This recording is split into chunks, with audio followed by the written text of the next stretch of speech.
Good morning, guys. It is Tuesday, and today we're going to be looking at measures 66 through 79 of Winter Palace. Go ahead, check the description box for your section's timestamp, and let's get started. Okay, first violins. There's a few things we need to mark in before we go through this. Starting with the fingering. Basically, this is all going to be in first position, but we need to be smart about when we're using fourth finger. So I'm going to talk you through it, and then I'll show you what I have written. So starting in measure 66, the second note is A, and you're going to want to play that with a 4. But the next A, the fourth note, you can play with an open. That's because the second note, you're going back to a note on the D string, and the fourth note, you're continuing on the A string. So it'll be 2, 4, 3, open, 1. Then in measure 67, the second A of the measure, you can play with an open, or I should say the second note of the measure, you can play with an open. And then the fourth note, you're going to play with a 4. So measure 67 will be 1, open, 2, 4, 3, open for the A, and then the B natural. And that pattern repeats again. So starting in measure 68, C natural, B, and then again, same pattern. F, A with a 4, G, open, 1, C, B, A, F natural, A with a 4. Same exact thing happens 2 more times. I'm just going to show you so that you can pause the video and copy the fingering if you need to.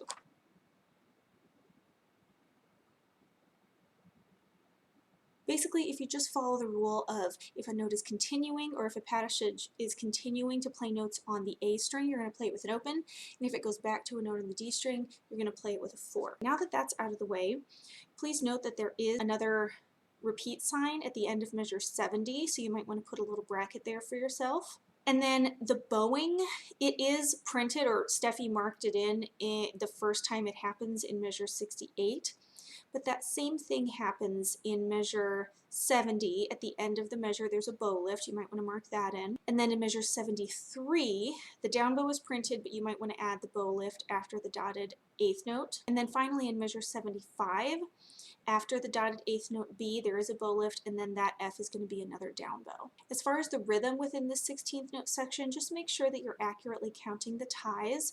So for instance, in the first 2 measures, you've got 1 E and a 2, and a 1 E and a 2 E and. Ba ba ba ba ba ba ba ba ba ba ba. Okay, and I'll play that in a second. It's not difficult, you just want to make sure that you've got it under control before you start going faster. I'm going to play through this 16th note section, 66 through 75, just to show you the counting and the fingering. I'm not going to do any dynamics, but I will do the repeat. So I have my metronome set at 8th note equals 90. Remember, our goal through here is going to be 8th note equals 280, but I'm just going to play it through a couple times slower. So this is 8th note equals 90, starting at 66. 1 E and a, ready, go.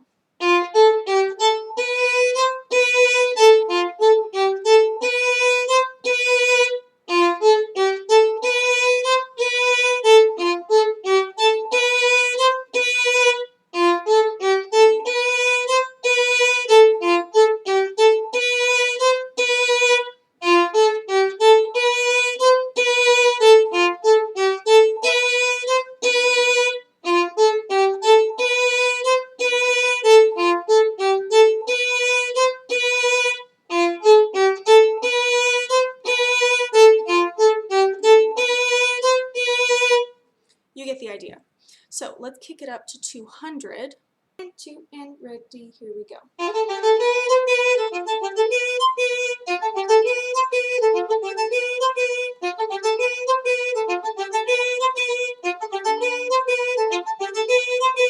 And that pattern just repeats throughout that section.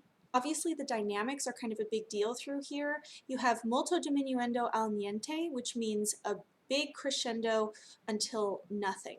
And that nothing is signified in measure 71 as triple piano. So you're starting out where we left off. The last dynamic we had was in 62 and it was forte. And then you've got 2 measures and you start your diminuendo. So it's forte for 2 measures, then 3 measures, a huge diminuendo all the way to what he's calling nothing. The question here would be, do we do it both times or just the second time? It doesn't say second time only, but I'm going to go ahead and say that now. The first time you want to stay forte the entire section, and then on the second time we're going to do the diminuendo because the pianissimo doesn't start until measure 71. So then in 71, you're all the way at triple P, and then you're crescendoing all the way to fortissimo in 76. And that fortissimo is the same offbeat double stop that we were doing before. We're going to play it, everybody playing the double stop with the low 2 on the G and the D string, and then adding that low 3 for the G natural. So now I'm going to click my metronome to 210, which is kind of our practice tempo at this point, with a goal of 280 eventually, and I'm going to play through with the dynamics and the repeat. The other thing I'll mention is there are no dots on these notes, but I think we're going to play it in pretty much the same style. So put it in the middle of the bow, and at the tempo that we're going, it will come off the string a little bit as a brush stroke. 2 and ready, go.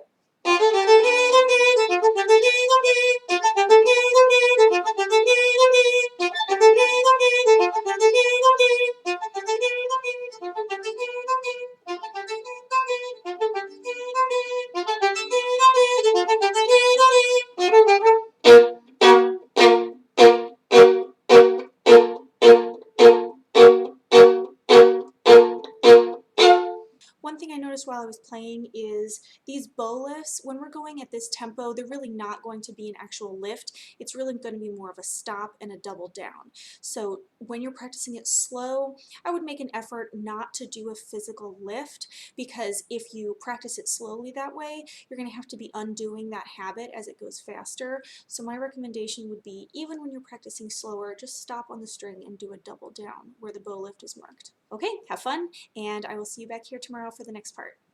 Alright, second violin. So I just want to have you guys mark in a couple of things before we play through this. Starting at measure 66 at the 2-4, all of these are up bows now, which is a change from what you had previously. Underneath that third measure of this section, it says molto diminuendo al niente, which means big diminuendo or decrescendo until you get to nothing. There is a repeat sign at the end of measure 70, so even though it doesn't say second time only, I'm making an executive decision. Don't diminuendo on the first time you play this repeat, only diminuendo on the second time, and you're going to go down as softly as you possibly can. In 71, that triple P has a crescendo that lasts all the way through 76, where that theme from the presto comes back and you're at fortissimo. The last thing I wanted to mention would be some of these fourth fingers, some of these A's you're going to have to make decisions about, so make sure you're following the rule of if it continues on to the A string, you're going to use an open, and if the phrase goes from a D string note to A back to a D string note, you're going to use a fourth finger. So in measure 71, the second note, the A, will be a fourth finger, but the fourth note will be an open. I think it'll be easier just for me to show you what that's going to look like if you want to pause and copy it in. Other than that, just make sure that you're counting these ties correctly, and if I didn't mention it before, we are going to do double stops non-divisi on this part at 66. I'm going to play through this once really slowly just for the rhythm at eighth note equals 90. This is the same tempo as the previous section where our goal tempo was eighth note equals 280. So 90 is like really, really, really slow. But I'm just going to play it that way to get the rhythm down first, and I'm going to not do any dynamics for this first run through. 1 E and a, ready, go. Rest E and a.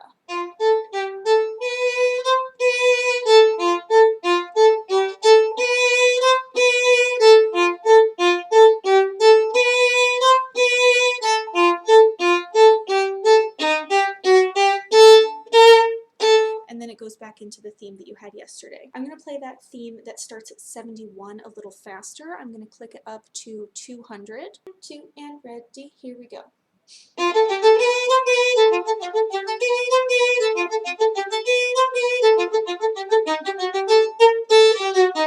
And then it goes back into the theme again. The last thing I want to mention before we play through this is, again, at this tempo, the 16th notes are going to come off the string a little bit if you put it in the middle of the bow, which is where it should be. Okay, I'm going to set my metronome at 210 and play through this. 2 and ready, here you go.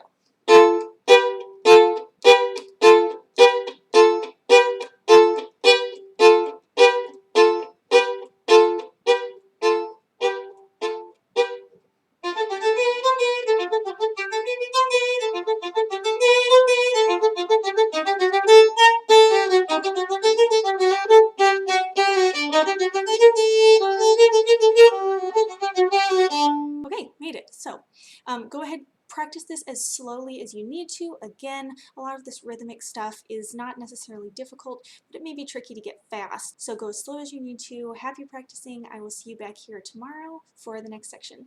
Okay, violas, so looking at this part today, you guys are probably thinking, we don't even need instruction on this, it's really easy, which you're probably right, but I'm just going to point out a couple of things to make sure that you've got them.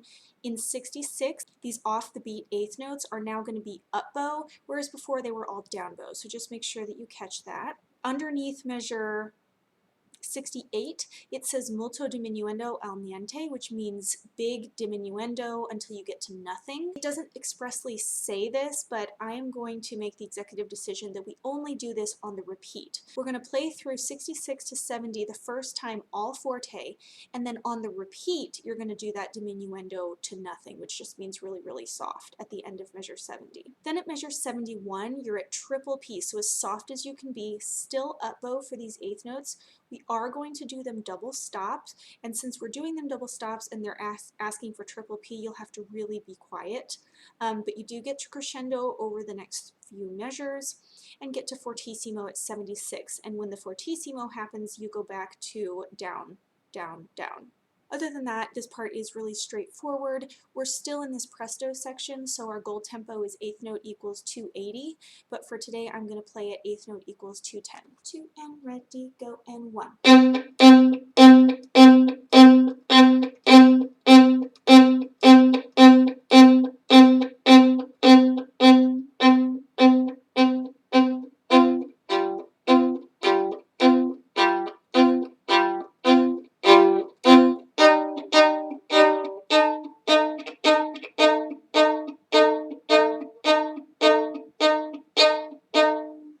Okay, there you have it. So I will see you back here tomorrow for the next section. Happy practicing.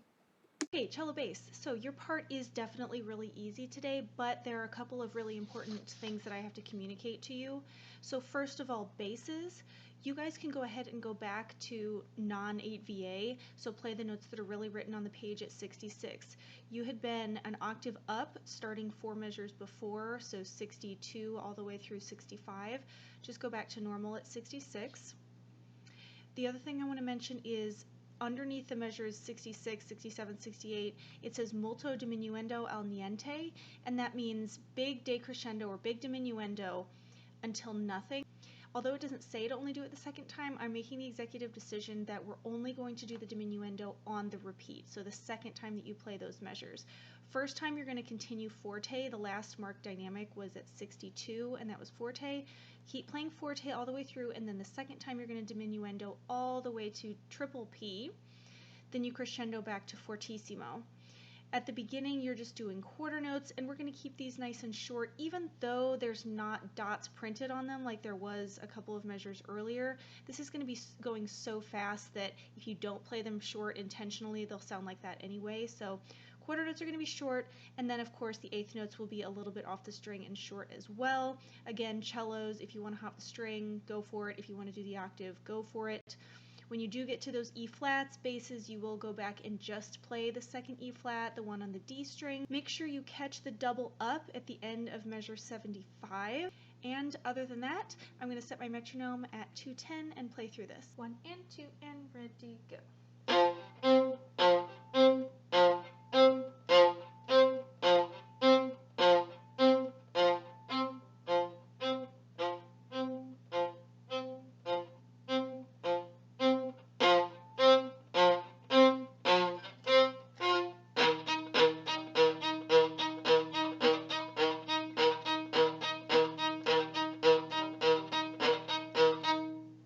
And that's it. So happy practicing, and I'll see you back here tomorrow for the next part.